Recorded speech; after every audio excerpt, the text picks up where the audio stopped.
শম্ভুনাথ পেশায় একজন সাধারণ ক্যাব ড্রাইভার।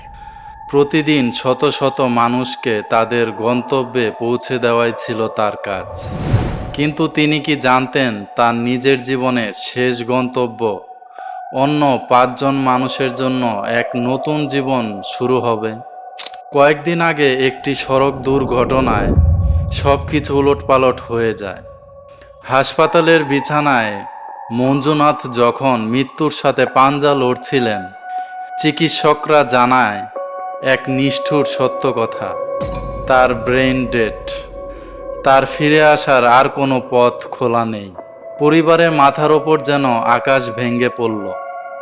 সেই চরম মুহূর্তে মঞ্জুনাথের পরিবার এক অভাবনীয় সিদ্ধান্ত নিল। তারা চাইলেন না মঞ্জুনাথের চলে যাওয়াটা কেবলই এক শূন্যতা হোক। তারা চাইলেন মঞ্জুনাথ বেঁচে থাকুক অন্য কারো নিঃশ্বাসে, অন্য কারো হাসিতে। তারা তার অঙ্গদানের সিদ্ধান্ত নিলেন।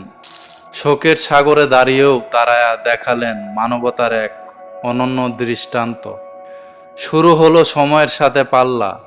মঞ্জুনাথের হৃৎপিণ্ড, লিভার এবং 2টি কিডনি সফলভাবে সংগ্রহ করা হলো। তৈরি করা হলো গ্রিন করিডোর, যাতে মুহূর্তের মধ্যে তার অঙ্গগুলো পৌঁছে যায় অন্য হাসপাতালে অপেক্ষা করা রোগীদের কাছে। পুরো শহর যেন থমকে দাঁড়িয়েছিল এক মহান আত্মার শেষ যাত্রার জন্য। এবং শেষ পর্যন্ত মিরাকেলটি ঘটল। মঞ্জুনাথের হৃৎপিণ্ড এখন স্পন্দিত হচ্ছে অন্য এক বুকে। তার লিভার আর কিডনি নতুন জীবন দিল 4 জন মানুষকে। এমনকি তার চোখ দুটো আজ আলো ফিরিয়ে দিল 2 জন দৃষ্টিহীন মানুষের পৃথিবী। মঞ্জুনাথ আজ সশরীরে আমাদের মাঝে নেই, কিন্তু তিনি হারাননি। তিনি আজও বেঁচে আছেন 5 জন মানুষের জীবনে।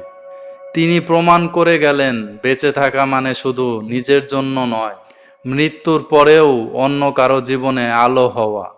মানবতার এই গল্প কি আপনার হৃদয় ছুঁয়ে গেছে? মঞ্জুনাথের এই মহান আত্মত্যাগকে আপনি কিভাবে দেখেন? আমাদের কমেন্টে জানান। এই অনুপ্রেরণা ছড়িয়ে দিতে ভিডিওটি শেয়ার করুন।